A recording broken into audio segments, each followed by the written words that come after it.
I've got a question. How long do you think we humans have? How long does the human race have? Ooh. Um, Oh, wow. I don't exactly know, but it might be soon. I have no clue. I hope I give me at least 50 more years. I think there's infinite amount of time. Infinite. It's infinite, yeah. I give us a million years. Being kind, I would say probably about 10 years. 10, 12 years. Thousands of years. 47 years, 3 months, 5 days. It's approximate. We're kind of like cockroaches on the planet. No matter how much damage we'll do, enough of us will survive to procreate and keep it going. Unless we can get to another planet, but then we're just going to fuck it up like we did Earth. Well, I think that we will be here for a long time, but we will change. We're going to turn back into apes.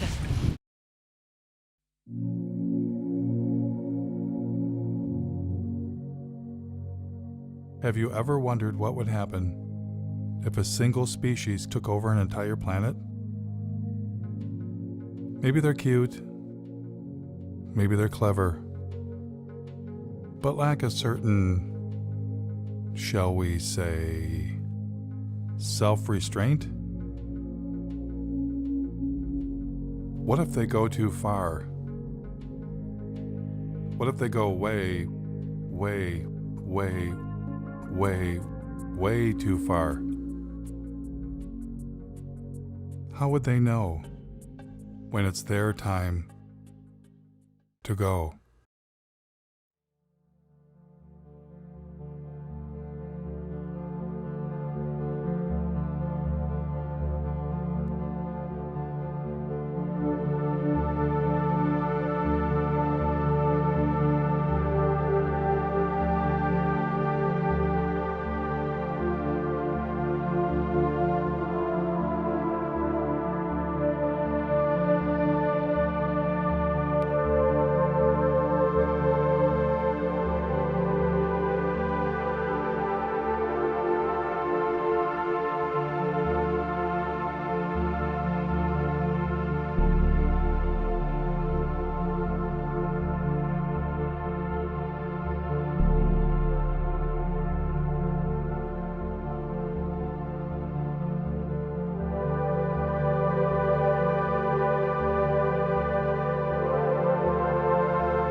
Due to our release through factories and automobiles every year of more than 6 billion tons of carbon dioxide, our atmosphere seems to be getting warmer.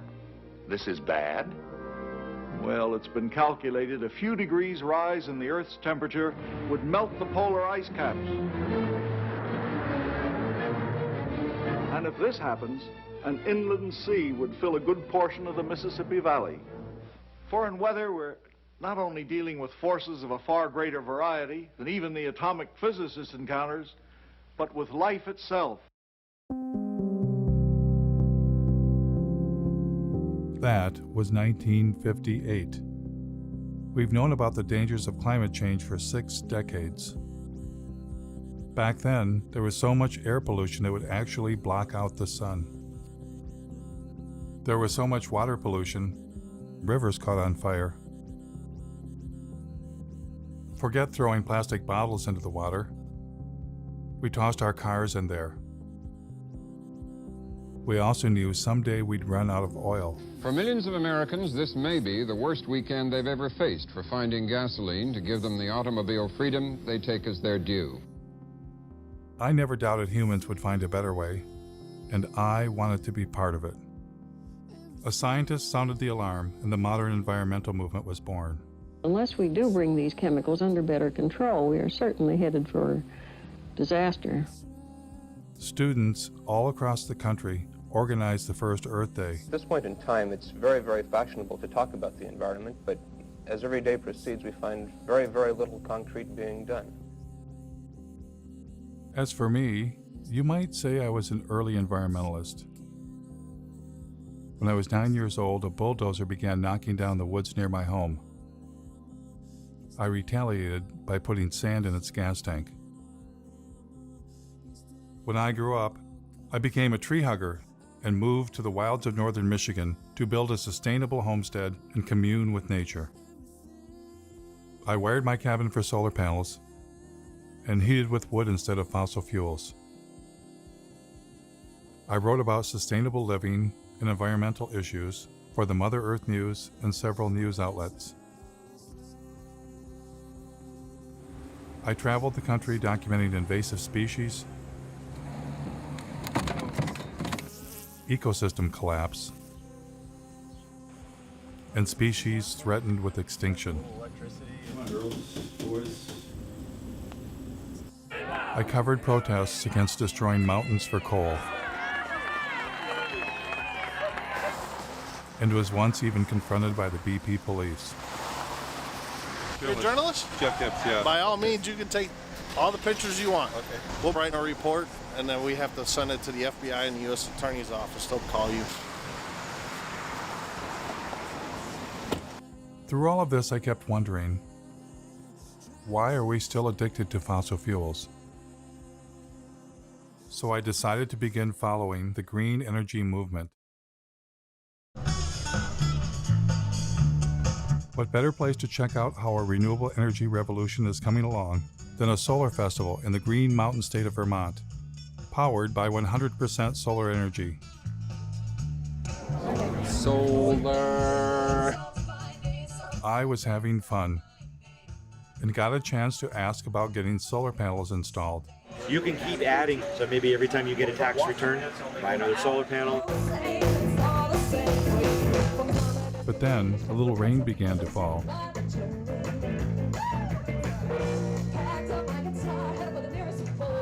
My cameraman noticed some commotion behind the stage. What you guys set up here? This is one of our biodiesel generators in case we lose the power. Oh, so the festivals run off solar energy primarily? Primarily. We do need to bring some of this stuff in just because we want to make sure we have enough power to not kill our fancy toys that we have lighting the stage. But the biofuel generator wasn't enough, so they wound up plugging into the electrical grid that we all use. The other inverter operating, it's actually pulling power in from the grid, charging the batteries. It's running backwards from the way we originally intended to do it, but... That was disappointing. But after all, it had been raining. Maybe next time things would go better.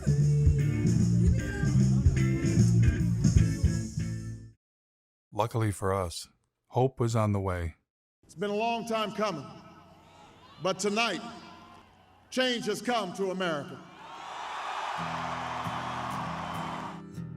Green activists across the country cheered when newly elected President Barack Obama rolled out $1 trillion stimulus package with nearly $100 billion for green energy. Green was finally ramping up, and everyone wanted to be part of it. President Obama brought in environmental activist Van Jones from the Apollo Alliance with shovel-ready projects. They've got to put up tens of thousands of wind farms. They've got to put up millions of solar panels. Former Vice President Al Gore, who had a few years earlier released an Oscar-winning film, shared his ideas with the president. We have the opportunity now to create jobs all across this country, in all 50 states, to repower America. Al Gore had already encouraged billionaire airline owner Sir Richard Branson to invest big time in green energy. Branson is pledging future profits from his airline to the tune of perhaps $3 billion. $3 billion, that's with a B, to fight global warming. Is Al Gore a prophet? How do you spell profit?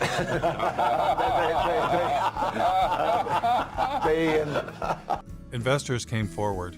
Investor Vinod Khosla, known as the father of the clean tech revolution, has poured over $1 billion of his own money into some 50 energy startups. Major banks were eager to get involved. By 2020, we think renewables will require $395 billion on an annual basis.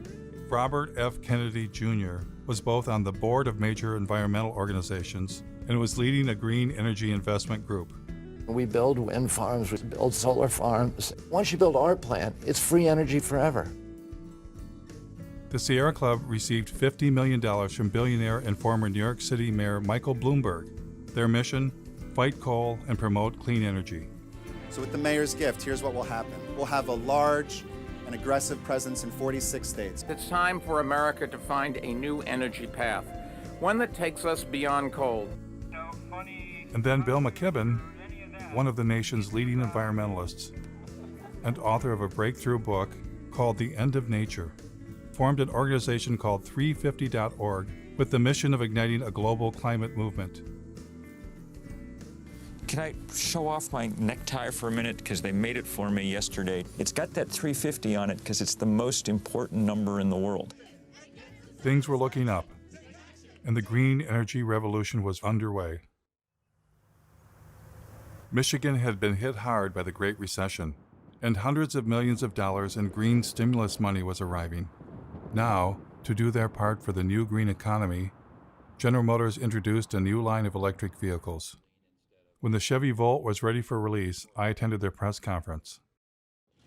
So these electric vehicles are ready for public consumption, and we're ready with the infrastructure, with the rates, with the communications. I am extremely grateful to be here today, and in fact, this is a chance for me to say thank you more formally. The Chevy Volt is upstairs. We'll be able to take a look at it. We got about 1,000 photos. Yeah. This is the plug.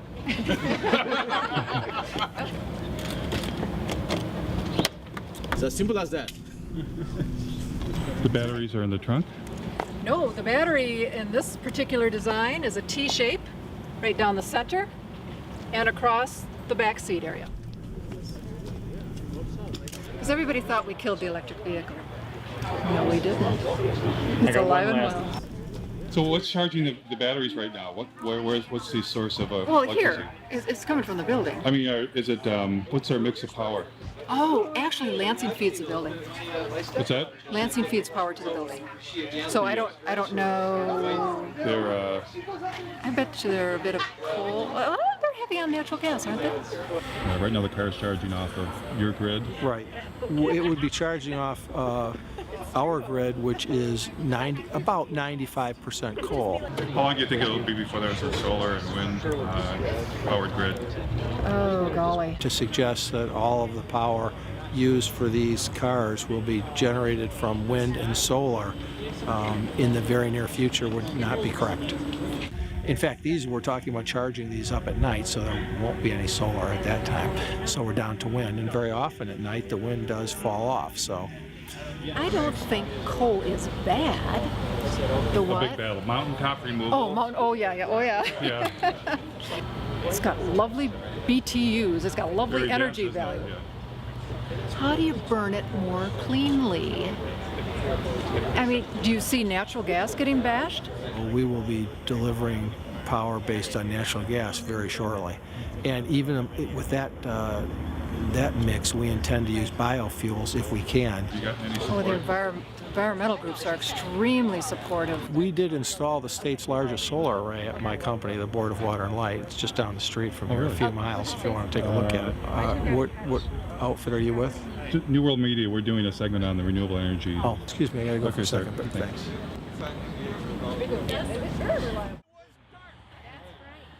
I decided to take him up on his offer to check out their football field-sized solar array right down the street. What we're trying to do with this kind of a tour is get a sense for what they've already done as an indication of what we could do to push the envelope even further. We took a hard look at wind and determined that, around here there's not any real good wind coming through all the time. That's what we liked about solar. You would get the power when you most needed it. Pass these around, look at them. They are pliable. Made in Michigan, that was another good thing. Although the efficiency of these panels is only about just under 8%. If you happen to be NASA and you happen to own a rover running around Mars, they have very efficient panels. But we can't afford those at about $1 million a square inch. How many homes would this array provide electricity for? The standard answer that we tell everybody is we're providing enough to meet the peak requirements of 50 homes. However, for most of the people that look at it a little bit closer, we generate about 64,000 kilowatt hours a year. Our average customer uses about 6,000 kilowatt hours a year. 6,000 into 64 is just a little over 10. We can meet the energy requirements for 10 homes over a year. Will that be an incentive to put more solar on?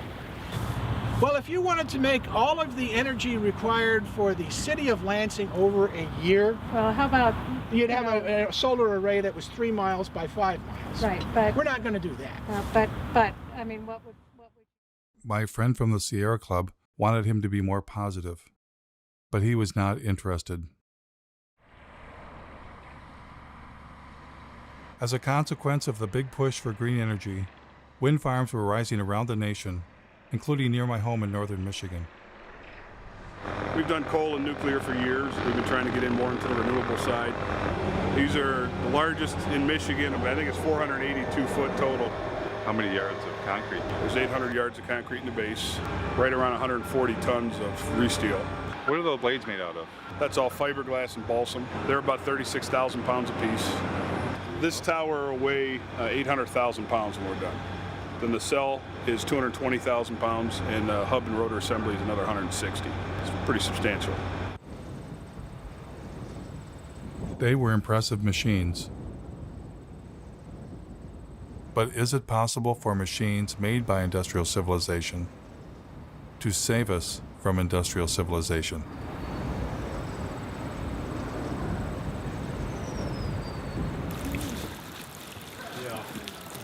In environmental leader Bill McKibben's home state of Vermont, the Green Mountain State, a site was being cleared for the installation of wind turbines.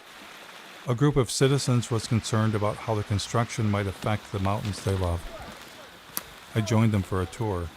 It's going to be 21 turbines. 21. Yeah. On this In this project. Yeah. The estimate was maybe there would be 3 full-time jobs. If the goal is to try to make Vermont the leader in climate change, I appreciate looking to the sky in the hopes that we can do that. But more importantly, I'm personally looking at the ground thinking this is not the kind of legacy I'd want to leave to my kids. When I was a kid, we'd go hiking in these woods. We would be able to drink from the waters down the hill here, and now you have to question that. And how long are these towers supposed to last? 20-something years. 20. I know. It's just. Oh, wait a minute. You're kidding me. It's a nanosecond. 20 years? Oh, it's a nanosecond in the time of energy. Does anybody consider that this is mountaintop removal for wind instead of coal? Yeah, and we've even had people say if you can do mountaintop removal in Kentucky and West Virginia for coal, then it's about time that the rest of the country shared in the mountaintop removal too. Hello. I think they're going to tell us to move back. The thing is you've got to have a fossil fuel power plant backing it up and idling 100% of the time. Because if you cycle up or cycle down as the demand on the wind comes through, then you actually generate a bigger carbon footprint than if you just ran it straight. Do you ever go to things where they just go, well, that's not true, it doesn't matter, we're going to have the smart grid? Doesn't make any difference. You still got to have it idling, because let's just say the wind stopped right now, just stopped for an hour. You've got to have that power. What do you do? I'm a environmental health and safety consultant. I usually work with businesses to help them do things, but I would never work with scum like this. You didn't get me on camera doing this, did you? Not being judgmental or trying to play God, but we've got to deal with population growth and sustainable resources. We've all got to cut back. all this energy is supposedly going to heat a water park. We can find unique and different ways to waste energy. This is not a Vermont company. I mean, Green Mountain Power will be bought out by Gas Metro, and Gas Metro is owned by Enbridge, as I understand it, which is a big company, resource company in Canada, which is exploiting the tar sands, that wants to build the XL pipeline. See, they're all in bed together. Still we don't know the whole story. Have you asked Mr. McKibben to come see that? He thinks anything renewable is good. Yeah. So that's what I've heard people say. This is...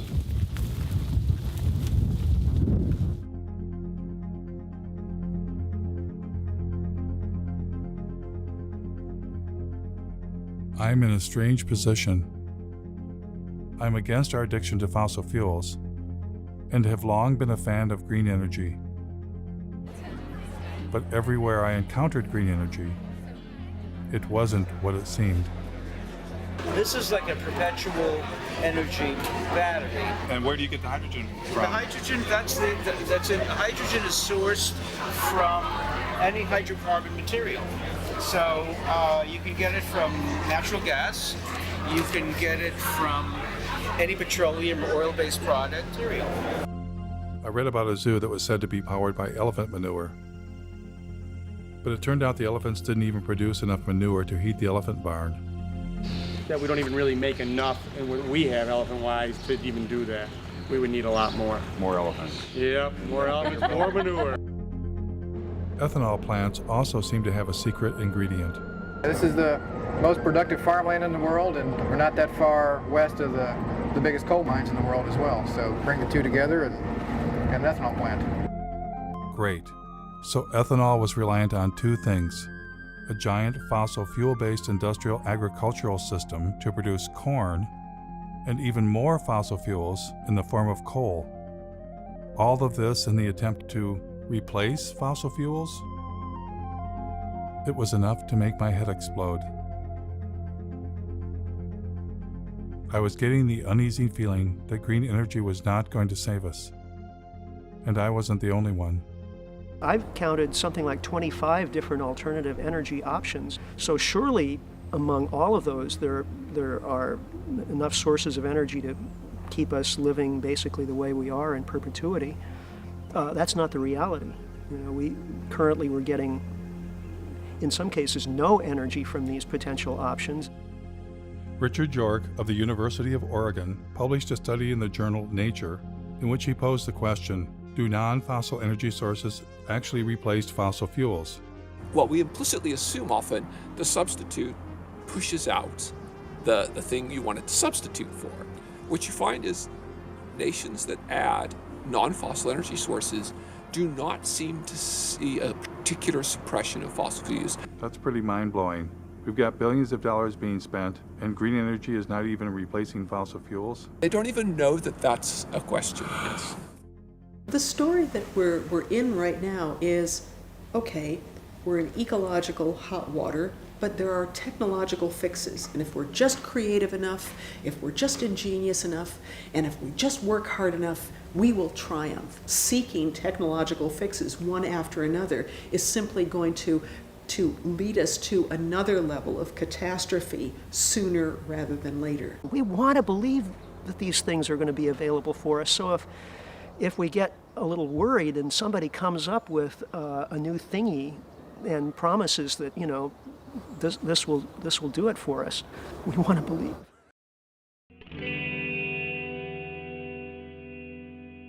Because we're a little worried.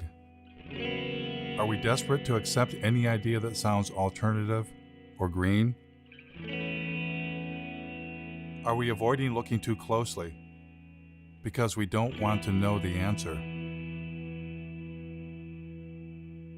Ozzie Zenner, a visiting scholar at UC Berkeley and Northwestern University, was asking some of the same questions. I mean, I thought that solar and wind were probably very good solutions. I mean, it wasn't really even that long ago. One of the most dangerous things right now is the illusion that alternative technologies like wind and solar are somehow different from fossil fuels. Well, I hear a lot of times that solar cells are made out of sand. Have you ever thought about solar panels? The main ingredient that makes them work is silicon or sand. This is the raw material chips are made of, sand. They don't use sand at all. So they use, I'll show you what so this is one of the ingredients. It's actually mined quartz.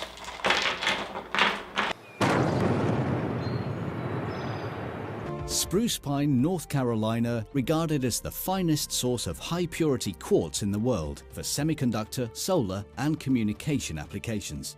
But you can't use sand because sand has too many impurities. So you start with a very high-quality quartz and a very high-quality coal. And then you put those two together into an arc furnace and you melt them. The quartz is then melted with coal in a large furnace at temperatures of up to 1,800 degrees. So you need more coal to do that. So I'll get another coal out. So when we melt these together, we get silicon metal and carbon dioxide. And the carbon dioxide just goes off and you got rid of the carbon, you're left with silicon metal. This is not clean coal. Not clean coal. Ozzie Zenner said it was an illusion that renewables were replacing coal or any fossil fuel. Environmental groups continued telling a different story.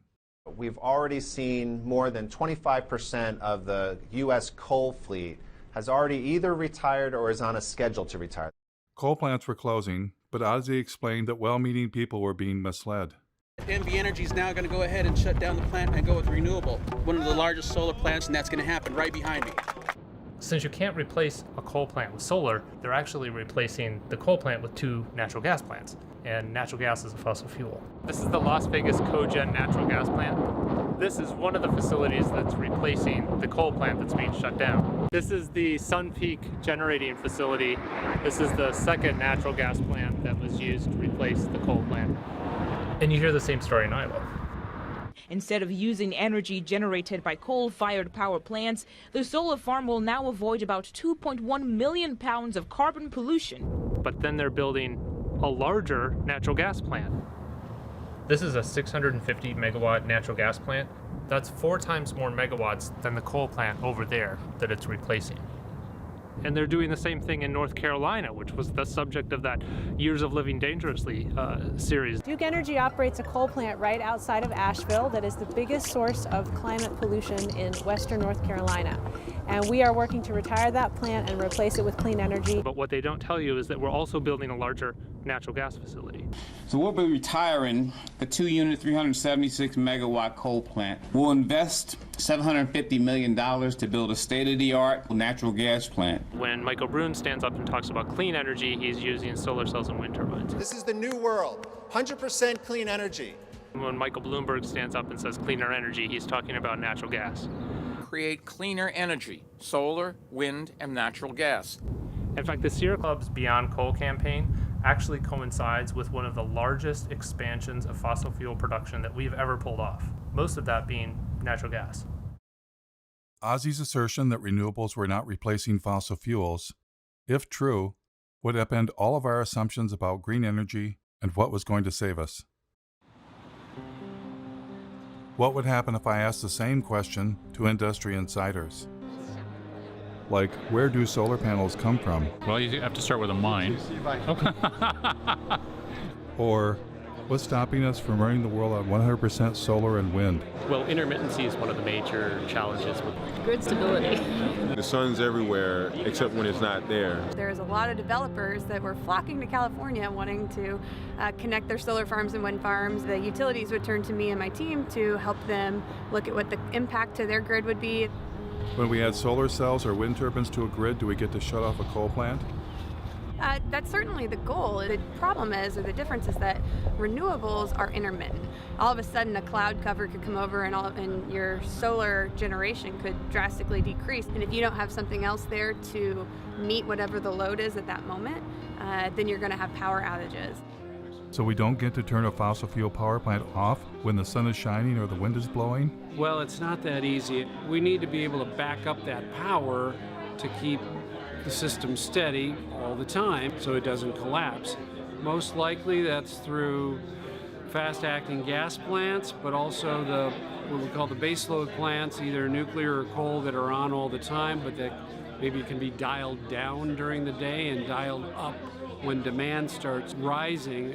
Does it affect the efficiency to turn fossil fuel power plants on and off? Oh yeah, they don't like to be dialed up and down. It does make, that's wear and tear for them. Turning them on, turning it off, there's energy used and lost in any time. Kind of like when you turn on your car and off, you use a little extra gas to get it turned on. I do still think you have to maintain a base load of some kinds. What's the solution then?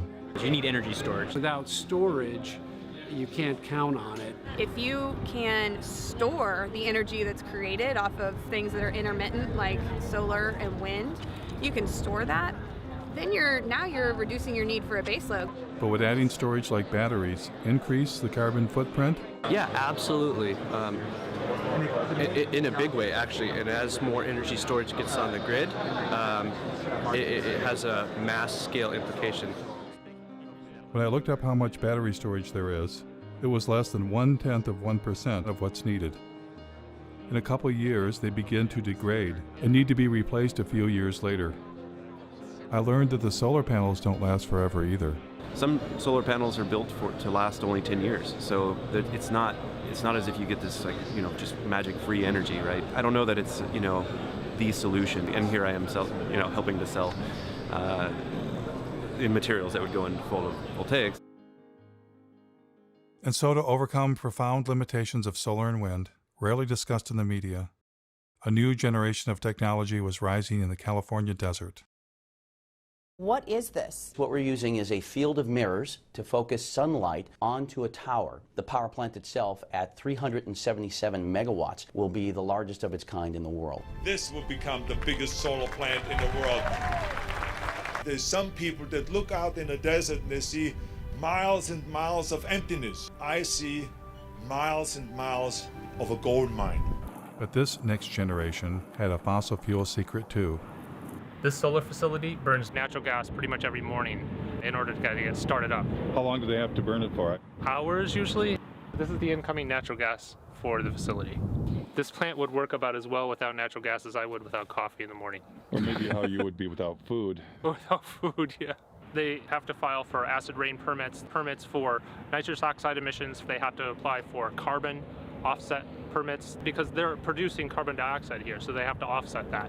The whole thing is built using fossil fuel infrastructure, from the concrete to the steel to the mirrors to the backing on the mirrors. The sun is renewable, but the solar arrays are not. Oh, come on. There's got to be something renewable. Glass is renewable. Glass is not renewable. Iron's renewable. Aluminum, that's renewable. I recycle my pop soda cans. I know it's renewable. Yeah, the problem with all of these materials is that it takes an incredible amount of energy to mine and process all of the materials that go into building something like this. You use more fossil fuels to do this than you're getting benefit from it. You would have been better off just burning the fossil fuels in the first place instead of playing pretend. That green energy has nothing to do with fossil fuels is apparently a story only meant for you and me. Here is Robert F. Kennedy Jr. speaking to oil and gas company insiders. It's a combination solar gas plant. It's a turbine that we just take from a gas plant, suspend it from a big scaffolding, a tower, and surround it by giant mirrors in the desert. The plants that we're building, the wind plants and the solar plants, are gas plants. What kind of game is being played here? I mean... Well, we're basically just being fed a lie. For instance, you'll hear about Germany running on wind and solar. 35% right now. 50% of their power. There were days this past summer when the Germans were generating 80% of their power from the sun. But Germany is still Europe's largest consumer of coal. Aber wenn in dieser Region die meiste Kohle gefördert wird, dann ist ja auch hier der größte CO2-Ausstoß. Only a small fraction of their energy actually comes from wind and solar. In fact, Germany just built a large terminal to import natural gas from the United States. Elon Musk, the founder of Tesla, when he announced his Gigafactory battery plant, he said it would power itself with wind and solar energy. Through a combination of geothermal, wind, and solar, it will produce all the energy that it needs. But in fact, it has lines connecting it to the same electrical grid that we're all connected to.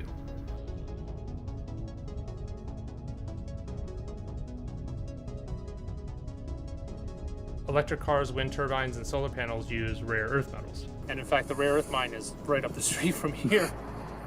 In mining these deep deposits, About 90% of what they pull up out of the ground contains uranium, thorium, and low level of other radionuclides. Radioactive waste that has to be disposed of somehow. They kind of turn into a paste and spread it over the desert floor. Well, that's good for the desert, right? Yeah, the desert loves that. Tesla's electric cars are built with aluminum, which uses 8 times more energy to manufacture than steel. They use lithium, which also rely on toxic mining, and even more graphite, which is one of the rarest forms of carbon. In fact, the investors wanted to open several new graphite mines after Tesla announced the Gigafactory. Apple claims to be 100% renewable. We never stop thinking about what's best for the planet. We now run Apple on 100% renewable energy. All of our facilities worldwide. And they did chop down a forest to put up solar panels near their North Carolina plant, but they didn't disconnect it from the grid, and they can't. Duke says energy-hungry companies like Apple can never go entirely off the grid. They're still hooked up to our grid. Despite all the claims, I haven't found a single entity anywhere in the world that's running on 100% solar and wind alone. It turns out, you don't just need fossil fuels to run a place like Ivanpah. You need the devil himself. Or in this case, themselves. All of the mirrors that you see there are built by the Koch brothers, Guardian Glass Industry, a company that they control. Koch Carbon creates a lot of the inputs that are used to create the cement and the concrete and the steel. And not only that, they build the plants that builds polysilicon for solar cells. They have actually their own solar line called Solar Molex. From every step of the process, the Koch brothers are there. But they're the evil doers. Yeah, the funny part is that when you criticize solar plants like this, you're accused of working for the Koch brothers. That's the idiocy in all of this. This absolutely cannot extend civilization's life. This relies on the most toxic and industrial processes that we've ever created.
The beauty of a solar facility, and particularly this technology, is that it is so environmentally benign.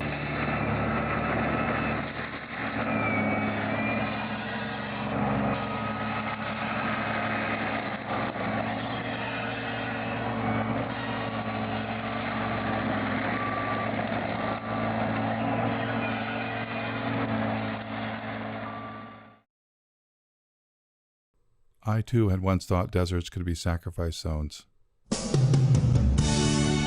I was wrong. Deserts are not dead.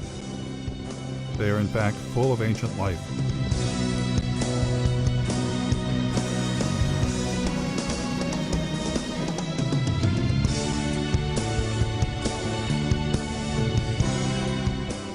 In the desert, the Joshua tree stands, waiting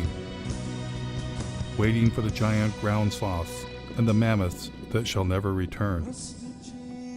The Joshua tree depended on the giant mammals to reach up high and eat their seeds, and thus disperse the Joshua tree. But now, stranded in time and space, the Joshua tree awaits a new fate, to be sacrificed in the name of progress. Joshua trees are torn down to make way for solar projects. 23 ABC's Cassie Carlisle travels to the Mojave Desert to talk to neighbors. They're not your usual tree, more like something from fiction, but these Joshuas are causing quite an uproar. No, it makes me sick. As they're clearing them off, killing them real quick, and now they're grinding them up, getting rid of all the evidence.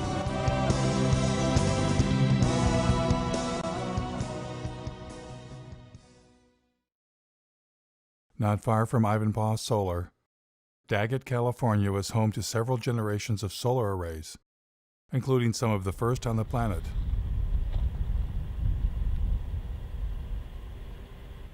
Ozzy and I thought we would take a trip to see where it all began.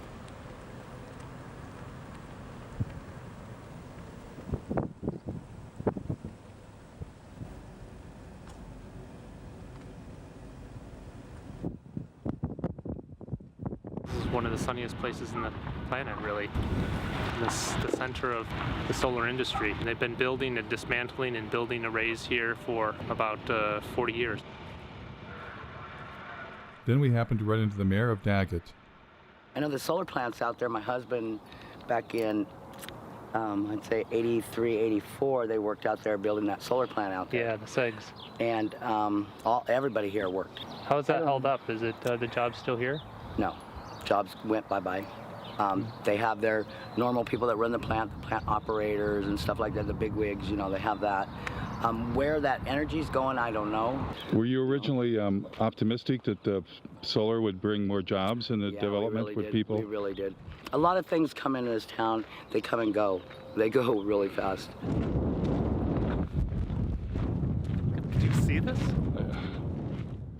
Then Ozzy and I discovered that the giant solar arrays had been razed to the ground. Oh my God. I mean, this was huge. It suddenly dawned on me what we were looking at. A solar dead zone. Look at the blowing sand. Yeah, there's sand everywhere. There's sand dunes forming around this area. Wow.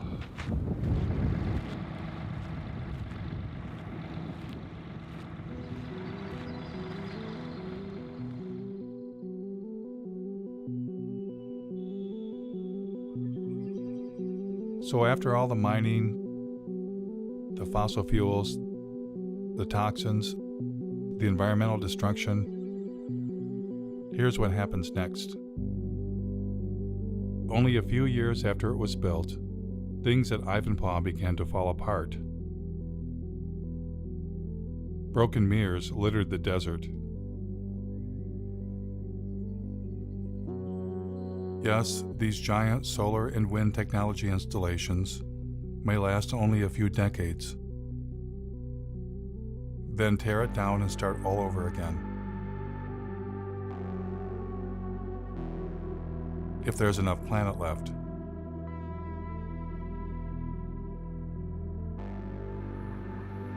It was becoming clear that what we have been calling green, renewable energy and industrial civilization are one and the same.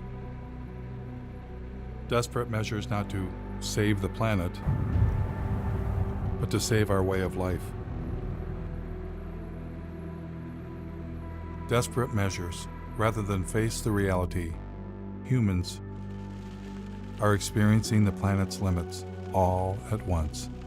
Every different perspective I look at and imagine, well, we could do more of this or go to a larger area or use more of that. Well, it turns out there isn't more. I looked at marine production and fish production and found that peaked 20 years ago. More and more of what we eat is from fish farming. The current acres of actively farmed land, that is peaked also. The rivers are already being irrigated to about the limits of what they can sustain. The Colorado River doesn't get to the ocean anymore.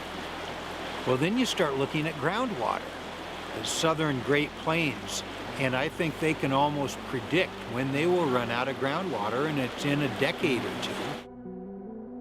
A human vulnerability at the global scale, that any one of them we could maybe compartmentalize, but we're seeing them propagating across topic after topic of society and the Earth system.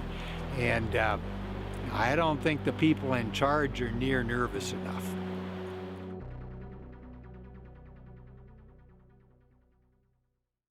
Though each of them takes climate change seriously, every expert I talked to wanted to bring my attention to the same underlying problem. There are too many human beings using too much too fast. As a global community, we really have got to start dealing with the issue of population. Population growth continues to be not the elephant, the herd of elephants in the room. Can a single species that's come to dominate an entire planet Be smart enough to voluntarily limit its own presence. Is there any precedence for that in nature? Wow. We have to have our abilities to consume reined in, because we're not good at reining them in if there are seemingly unrestrained resources. Species hit the population wall a lot and then they crash. I mean, that's a common story in biology. If that happens to us, in a way, it's the natural order of things. And I don't think we're going to find a way out of this one. I don't. As a scientist, what leads you to that conclusion? Well, because right now, a large percentage of that number is supported by industrial agriculture, which is heavily subsidized by oil, and it's not sustainable.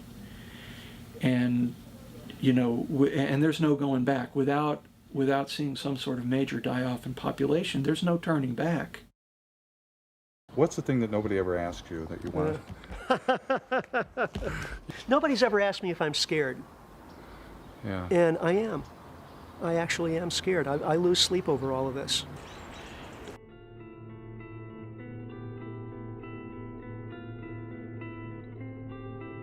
It took modern humans tens of thousands of years to reach a population of 700 million. And then we tapped into millions of years of stored energy known as fossil fuels. Our human population exploded. It increased by 10 times in a mere 200 years. Our consumption has also exploded, on average 10 times per person, and many times more in the Western world.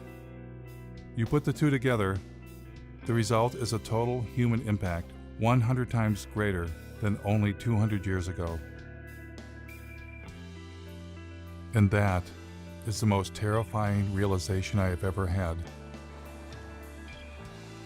We humans are poised for a fall from an unimaginable height.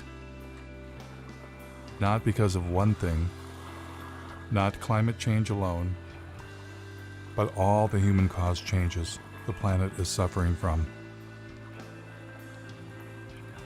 So why are bankers, industrialists, and environmental leaders only focused on the narrow solution of green technology? Is it the profit motive? And why, for most of my life, have I fallen for the illusion green energy would save us?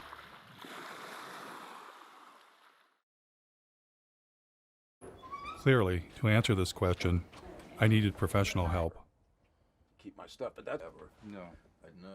Never heard. I'll just be honest with you about my dilemma. You can be my, clinical, social, psycho. It's like the right has religion, and they have a belief in infinite fossil fuels. Our side says, oh, it's going to be okay. We're going to have solar panels. We're going to have wind towers. As soon as I heard you talk about our denial of death, I'm like, could that be it?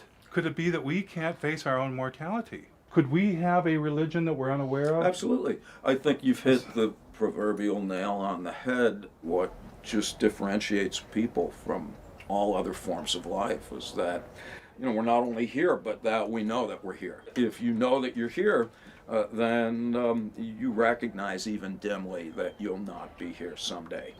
And on top of that, we don't like that we're animals. So we don't like that we're going to die someday. And we don't like that you could walk outside and get hit by a fucking meteor. What human beings did back in yesteryear is to envelop ourselves in culturally constructed belief systems. Call them cultures, call them worldviews, schemes of things, whatever you call them. Every human community has them. Every culture has an account of the origin of the universe. Every culture has a prescription for how you're supposed to behave while you're here. And every culture offers its denizens hope of immortality, either literally or symbolically. Then the question is, well, what happens when you bump into people who don't share those beliefs? Whether you know it or not, whether you like it or not, that's undermining the confidence with which you subscribe to your own views and exposing you to the very anxiety that those beliefs were constructed to eradicate in the first place.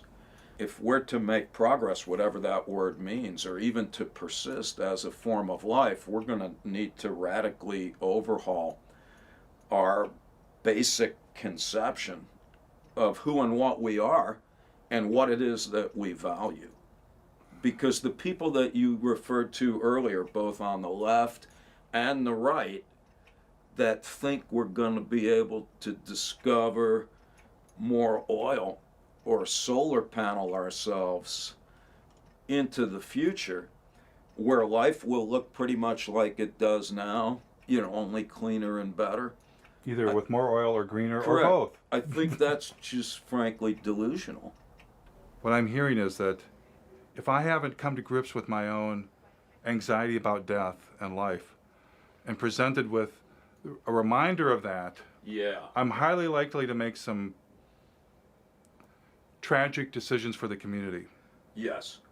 The only solution in principle is, as Albert Camus put it, he said, there's only one liberty: to come to terms with death.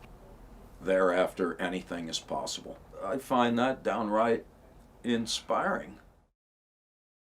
As for our environmental leaders who dwelled in comfortable illusions, how tragic of decisions were they capable of making? I was about to find out.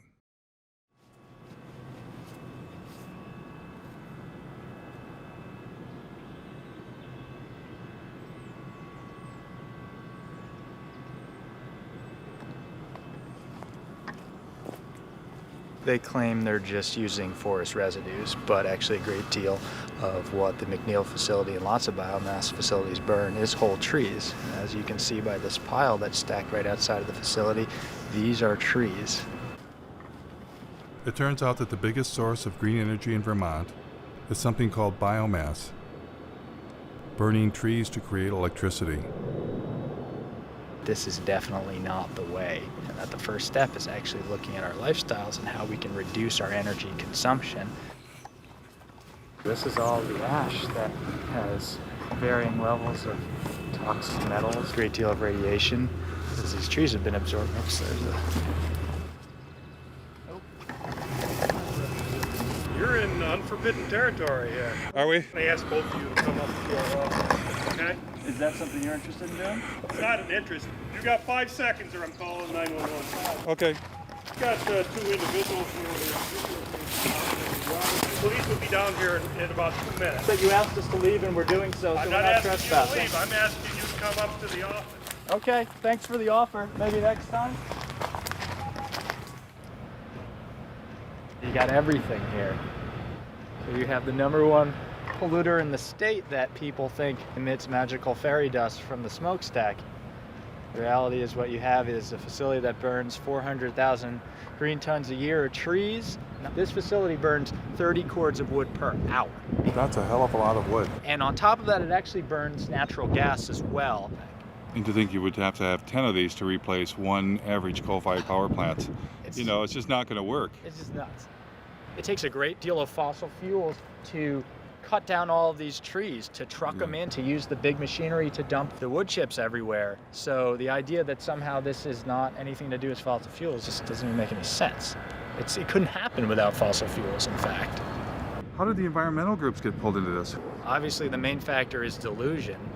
A lot of these environmental groups have been saying that all we have to do is, for instance, switch our fossil fuel economy over to a few solar panels and windmills, and we can continue living life, as normal. Some of the environmental groups have been for years touting facilities like this, saying that, number one, it's carbon neutral, that this will actually help us fend off climate change because there are no CO2 emissions. It actually emits over 400,000 tons per year of carbon dioxide. Oh, but once we cut them, they'll grow back. They'll grow back over a period of decades to centuries. But if we cut every tree in the United States, it would be able to power the country for a year, and then what happens when, the trees are gone?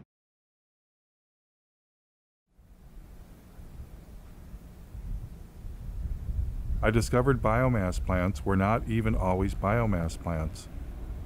This is actually a solid waste incinerator that's posing as a biomass plant. The impact on this community is severe. The plant is right next to a Head Start school for preschool kids. There is Green Hill Manor, and that's an assisted living senior residence.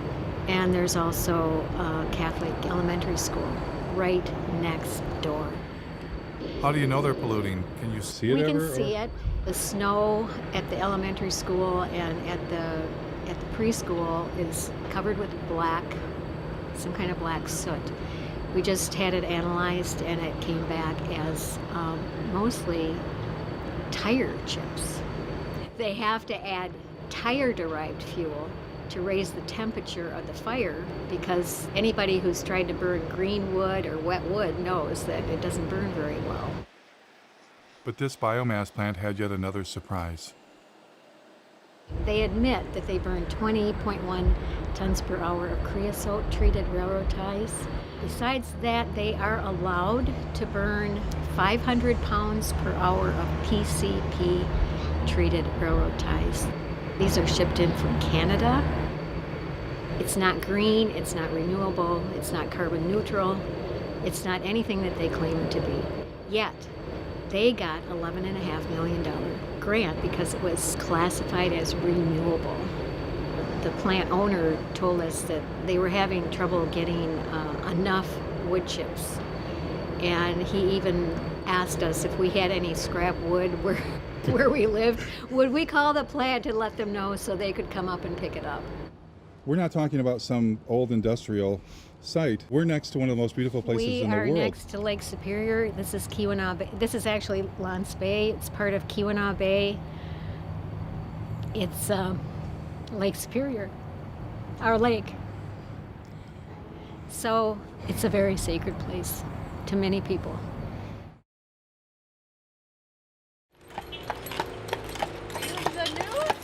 No, there's supposed to be a climate change rally.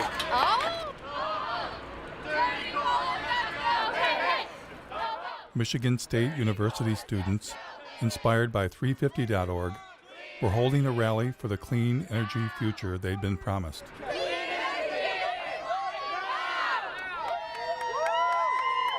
Imagine when I found out that it is the largest on-campus coal plant in the nation.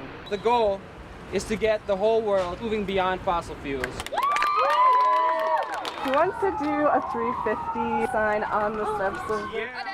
But it turned out Michigan State had a form of green energy in mind the students did not support. The university contracted with a energy contracting company. They put together like a modeling tool. First 2 or 3 months that the steering committee was using this modeling tool, it didn't even contain data for wind or solar. So there was... Adam told me they were planning on substituting coal burning with biomass burning. The permit that is currently being considered by the state is a permit for 24,000 tons of biomass per year. And the plan is to do that in all four boilers. Unfortunately, the steering committee considers biomass renewable at the moment, which we're not happy with. Michigan State wasn't the only university to go green.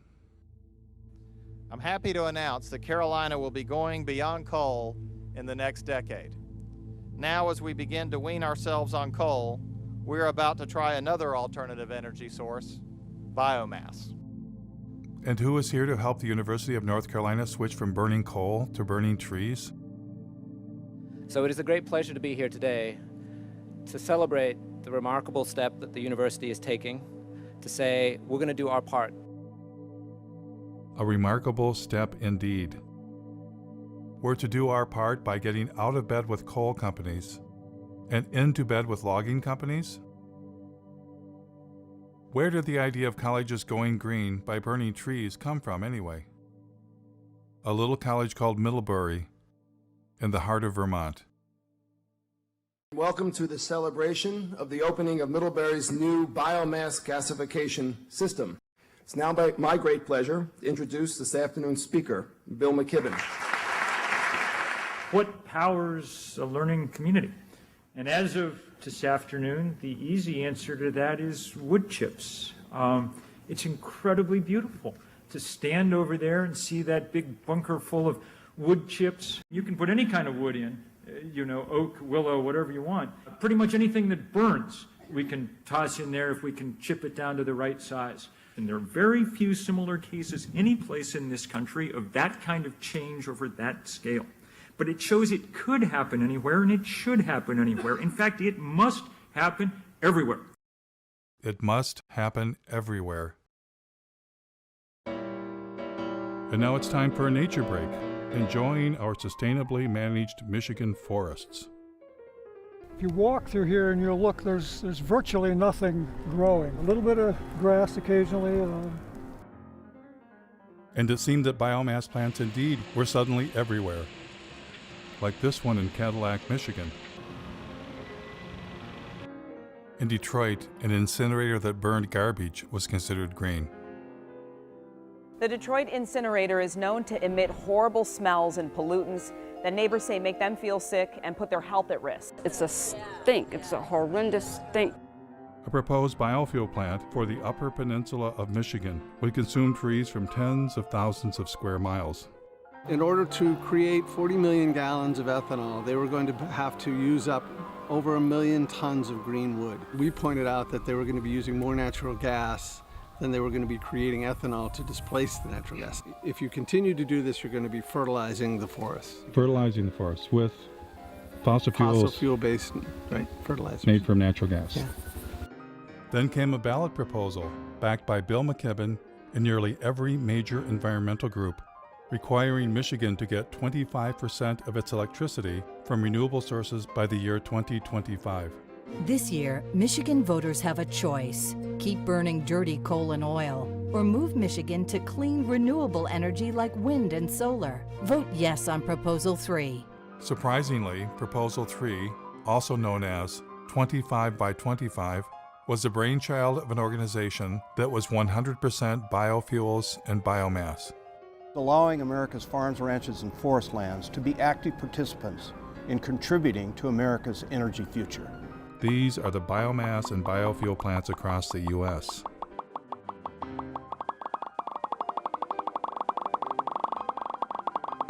How did this happen? And it wasn't just the USA, it was all around the world. Wood chips, which is just a euphemism for trees, are being exported to Europe from America, British Columbia, Brazil, and Indonesia, wherever they can get them from. Biomass, especially when you add in biofuels, is by far the largest portion of green energy around the world, even in Germany, source of the solar miracle. But maybe I was missing something. Maybe I had it all wrong. I decided to ask people protesting fossil fuels how they felt about biomass and biofuels as green energy. Would you say we don't need to do biofuels, food, and forests for energy? No, definitely not. Of course not. Of course not. Burning biomass, any kind of combustion is something we just need to move away from. The more trees we have, the better. A lot of that didn't grow overnight. If we cut it down, we don't know the impact of that. You're here as an oak tree, fight a chainsaw, that wouldn't be saving the planet. No, it's a painful way to go. I can tell you that right now. It'd take you a while to regrow. Oh yeah. It wouldn't be me, it would be like an offspring, you know? With so many people doing it on such a massive scale, all of a sudden at once, like, that's pretty serious. No, I think we should not be burning trees. No. Why would we cut down trees? We shouldn't replace one terrible way of getting energy with another terrible way of getting energy. Because it's one thing. Clearly, most citizens are opposed to biomass and biofuels. But what about environmental leaders? At times, they have promoted biomass, but other times, they sound like they are against biomass. Like this Sierra Club policy, we are deeply concerned about the implications of wood to energy for native forests. Or this statement signed on by 75 environmental groups, burning forests for energy will destroy one of our best defenses against climate change. But then again, their language leaves loopholes that enable biomass. The NRDC says you must use the right types of biomass. The Dogwood Alliance says maybe small biomass plants are okay. And the Sierra Club flat out states biomass can be sustainable. Which side are they really on? I thought for sure with the camera rolling, environmental leaders would speak for the trees.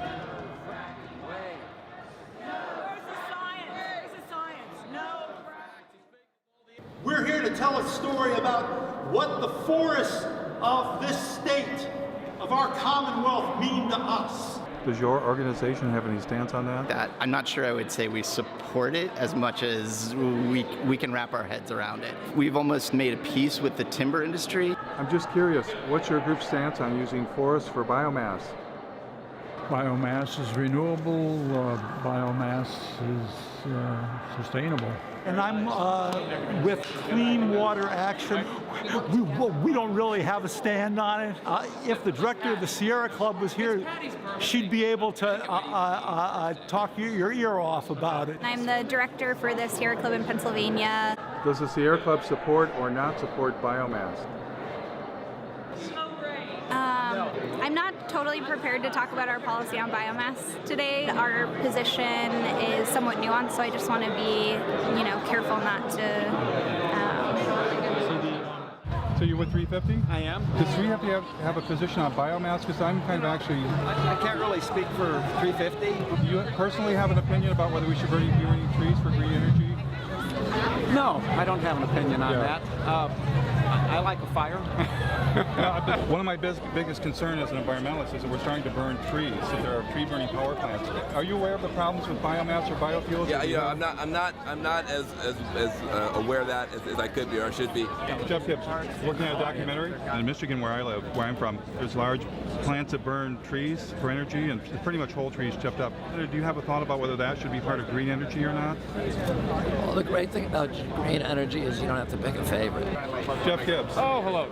My biggest concern is that in Germany, for instance, they're moving towards solar and wind, but 60% of their actual energy is coming from biomass. 60% of what's considered renewable energy. Burning trees for energy? I don't know the details out of Germany. What Germany's really doing is a lot of sun and wind, and that's really powerful to see. I'd like to see us come out against any burning of trees for clean energy. Would you? Although I confess I stoke my wood stove almost every night of the winter, so I'm not the right person. But designating green energy for power plants. Yeah, I don't know. It's not what today's about. We're on the. But if we're burning trees instead of fossil fuels. From Taiwan. Oh, good. And we're wondering that what role do you want to play in this market? I think the biomass question is a non-starter.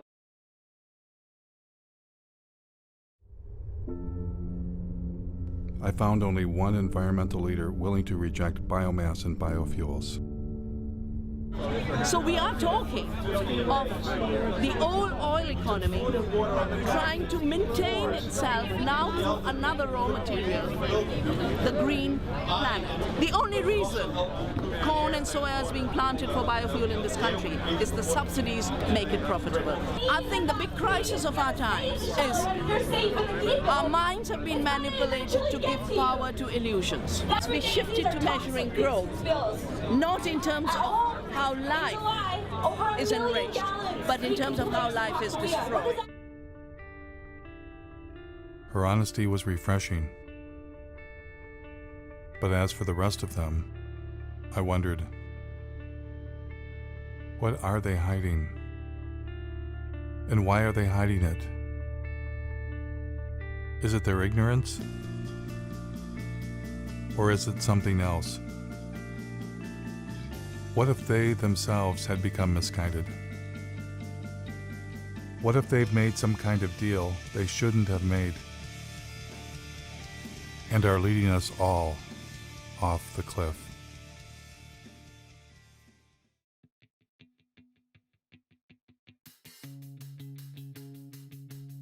It was long past time for me to come to grips with the other elephant in the living room, the profit motive. The only reason we've been force-fed the story climate change plus renewables equals we're saved is because billionaires, bankers, and corporations profit from it. And the reason we're not talking about overpopulation, consumption, and the suicide of economic growth is that would be bad for business, especially the cancerous form of capitalism that rules the world, now hiding under a cover of green. Today, Bloomberg Philanthropies is making, I'm happy to announce, a new investment of $30 million in the Beyond Coal campaign. We have more. I'm glad to say that more than a dozen additional funders have committed to match that $30 million. And who were these new partners? One of them was Jeremy Grantham, billionaire, world's leading timber investment advisor. They were not investing in trees to turn them into nature preserves, which might answer another riddle. Why is this name redacted on the Sierra Club's tax return? Would they be embarrassed to take $3 million from a man who made his living selling the forests of the world? Bloomberg bringing a timber investment billionaire to the party was no coincidence. Bloomberg sponsored a UN climate session to discuss ramping up biomass and biofuels around the world. Billionaires were in love with the idea of turning what was left of nature into green profits. Remember when Al Gore had gotten Richard Branson to invest billions into saving the planet? Richard Branson, founder of Virgin Atlantic, powered a Boeing 747 from London to Amsterdam on a coconut oil mixture to highlight the potential of this amazing oil as a clean energy biofuel. Branson had actually invested in biofuels. He was attempting to replace the jet fuel damaging the planet with biofuels that required the consumption of the living planet. And it was game on for the airline industry. Dozens of researchers from all over the Northwest gathered in Missoula the past 2 days to explore the idea of converting the region's massive reserves of wood into jet fuel, especially with the demand for aircraft fuel expected to grow by 1 billion gallons in the Northwest alone. United Airlines will buy a $30 million stake in biofuel company Fulcrum Bioenergy. The airline used 3.9 billion gallons of fuel last year. What technology was Silicon Valley billionaire Vinod Khosla hoping to profit from? Nature takes 1 million years to produce our crude oil. Kior can produce it in seconds. The company took over this old paper mill where logs are picked up by a giant claw, dropped into a shredder, and pulverized into wood chips. Clean gasoline. Green gasoline. There must be a downside. There is no downside. The bank that crashed the economy, ruined millions of lives, and has our tentacles on the levers of power. What would their favorite form of green energy be? One of the very interesting markets that we deal with is Brazil. It's unlike any other market in that today, alternative energy isn't really alternative energy. It's so much a part of the fabric of the society. The country began to utilize its vast resources of sugarcane to produce ethanol. There was a man from Goldman Sachs who was particularly in love with turning forests into profits. Has everybody got enough coffee? You might want to get some more. Meet David Blood, former CEO of asset management for Goldman Sachs. How much money did Mr. Blood believe should be invested in green energy? A natural alignment for something in the order of $40 to $50 trillion worth of capital. $40 to $50 trillion. And who was going to help the man from Goldman Sachs? Help him raise that astronomical amount of money? A gentleman some of you may recognize and know, Bill McKibben. It's entirely dependent on what kind of political will we can muster. And if we do not get this done very fast, then we're not going to get it done. And so Bill McKibben went forth to generate the political will for trillions of dollars in green investments. Our next guest has been called our nation's leading environmentalist. And you are, in some sense, the grand poobah of the environmental movement. My guest tonight is on a global crusade. On a global crusade for what? Commit to divesting from fossil fuels. We can't justify investing our money in companies that are basically running Genesis backward. So when you divest from fossil fuels and invest in green funds, what are you investing in? I took a deep dive into Securities and Exchange Commission filings to find out. For instance, in the Green Century funds, recommended by 350.org and Bill McKibben, I found less than 1% solar and wind, and 99% things like mining,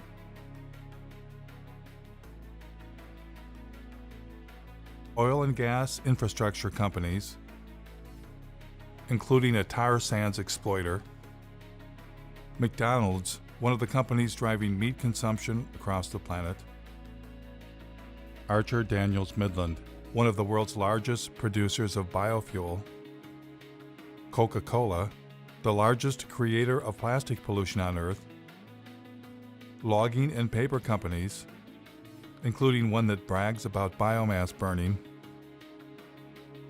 and banks. Lots of banks, including BlackRock, the largest financer of deforestation on Earth. The business that they're engaged in is actually destroying our life support system. The Sierra Club also partners with a green fund called Aspiration. Aspiration also includes dozens of companies profiting from the destruction of the planet, including Chevron, ExxonMobil, Chesapeake Energy. In order to maximize the production potential of the well, the shale formation will be hydraulically fractured. The Russian gas giant Gazprom. Gazprom owns the world's largest explored gas reserves, 36 trillion cubic meters. And in perhaps the most bizarre twist of all, the Sierra Club's Green Fund's biggest holding is Enviva, the world's largest consumer of forests, to be incinerated in green energy biomass plants.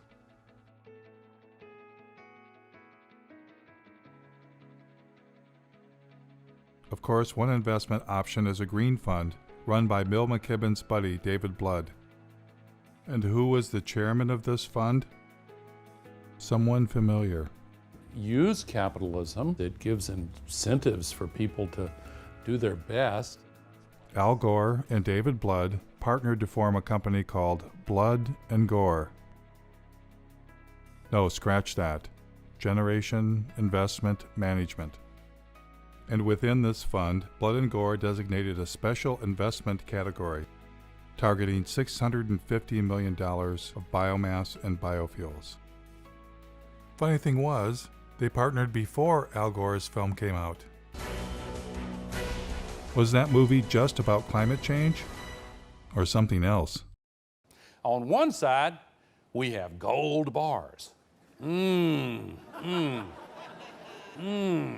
they look good? I'd just like to have some of those gold bars. On the other side of the scales, the entire planet. If we do the right thing, then we're going to create a lot of wealth. And when it came time for Al Gore to choose between the entire planet and getting him some of them gold bars, what choice did he make? Here is Al Gore earning his keep by pretending to care about the rainforest while lobbying Congress on behalf of the sugarcane ethanol industry.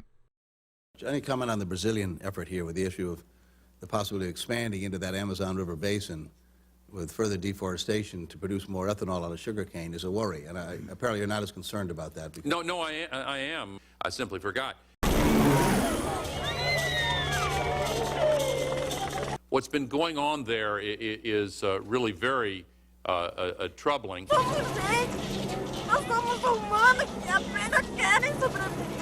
And with your permission, I'll show you a very quick example of it over a period of 25 years. The invasion of sugarcane monocultures in the region clashes with the indigenous people's right to land. These are images of a last-ditch attempt by the Guarani Kaiowá to resist eviction. Important to note that the exploitation of the sugarcane growing areas in Brazil does not have to inevitably have the knock-on consequence of causing destruction in the Amazon. Sugarcane fields are burning. They're set alight before the harvest to eliminate the leaves and tops of the plant, which makes cutting more efficient. Environmentalists blame the seemingly endless sugarcane fields for air and water pollution on an epic scale. And along with deforestation, the threat it poses to the environment is becoming clear.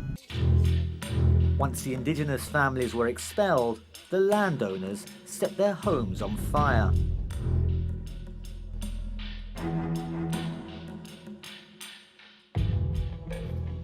Is there anything too terrible to qualify as green energy? Thank you very much, Secretary Mavis and the US Navy for once again inviting me to speak with you today. The Navy's work to help launch this new fuels industry is invaluable.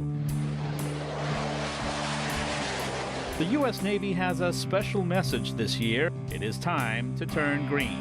Joining the vessels is what the U.S. Navy calls its Great Green Fleet of warships powered by fuel from renewable sources like algae, grass, and animal fat. Animal fat.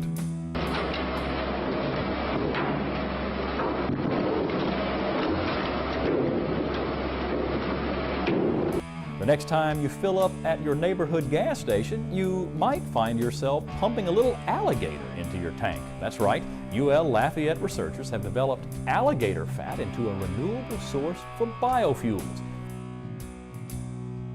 And once we run through the animals, what's next? GE, who brings you nuclear energy and wind turbines, is ready with a plan. I believe that liquid fuels, chemicals are eventually going to have to be made from sustainable raw materials. We believe that seaweed is one of the most attractive opportunities.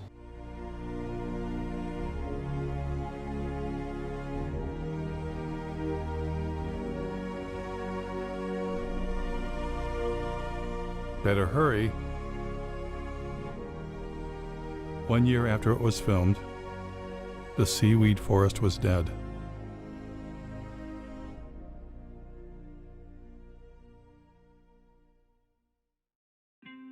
You might ask yourself, how could men destroy what remains of nature to enrich themselves? Well, that's why they're billionaires, and you're not. The takeover of the environmental movement by capitalism is now complete. Environmentalists are no longer resisting those with the profit motive, but collaborating with them. The Nature Conservancy is now the Logging Conservancy. We will capture the most important pieces biologically, and there will be another large block sold to timber investment groups. The Union of Concerned Scientists has become the Union of Concerned Salesmen, having taken millions not for science, but to create markets for electric cars. The Sierra Club sells electric cars and solar panels right from their website. The best thing about Sungevity is that they make it easy for you. All that you have to do is to say yes. The New York Times partners with ExxonMobil to bring you the good news about biofuels. Algae-derived fuel could help us meet growing demand. Treehugger.com, which claims to be the largest single source of environmental news, was founded and funded by Georgia Pacific, a logging company. In fact, they are neighbors. Georgia Pacific is owned by our friends the Koch brothers, who are likely the largest recipient of green energy biomass subsidies in the United States. Yes, the merger of environmentalism and capitalism is now complete. But maybe it's always been complete. How is 350.org funded? Well, not very well. Who are your funders? Sure. To the degree that we have any money at all, it's come from a few foundations in Europe which ones? and the U.S. Let's see. I'm trying to think who the biggest funders are. There's a foundation based in Sweden called, I think it's called the Rasmussen Foundation, that I think has been the biggest funder. So you don't get money from Pew or Rockefeller or any of those big No, we did. Rockefeller Brothers Fund gave us some money right when we were starting out. That's been useful too. But they no longer fund you? I don't know. I don't have a sort of really funder sitting in front of me. And that's usually something that people know. Rockefeller's been one of our is a great ally in this fight. You just sold your TV network to Al Jazeera. Right.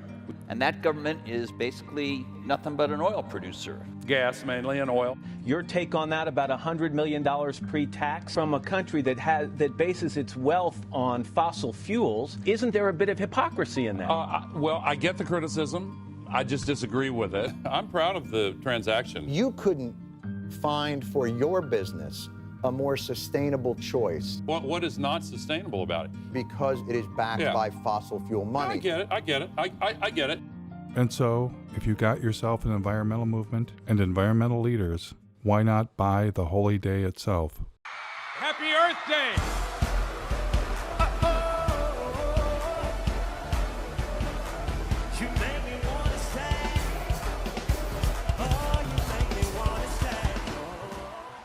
Now we are facing the greatest sets of issues that we've seen in my lifetime.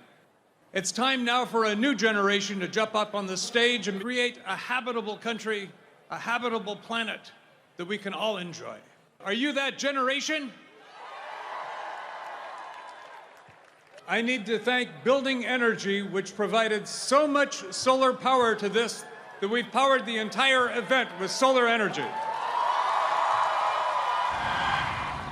But when I went backstage to see what was really going on, You ain't running this whole thing on that, Jack. I can tell you that.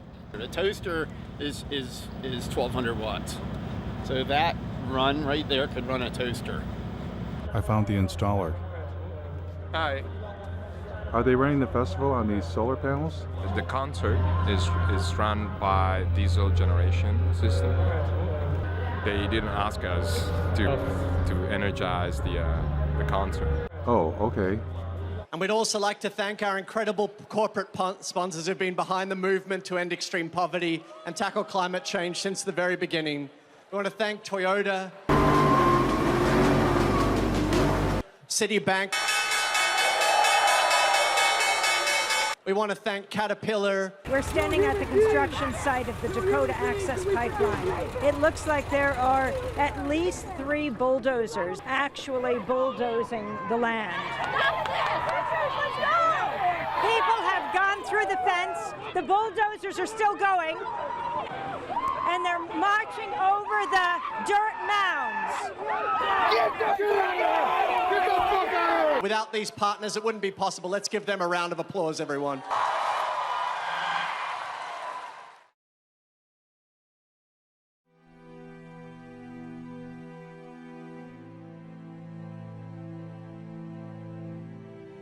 Now, I know this all might seem overwhelming. It's the kind of thing that we normally don't try and think about. But by not thinking about it, it stands a good chance of doing us in. I truly believe that the path to change comes from awareness. That awareness alone can begin to create the transformation. There is a way out of this. We humans must accept that infinite growth on a finite planet is suicide. We must accept that our human presence is already far beyond sustainability and all that that implies. We must take control of our environmental movement and our future from billionaires and their permanent war on planet Earth. They are not our friends. Less must be the new more. And instead of climate change, we must at long last accept that it's not the carbon dioxide molecule destroying the planet. It's us. It's not one thing, but everything we humans are doing. A human-caused apocalypse. If we get ourselves under control, all things are possible. And if we don't,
Yeah.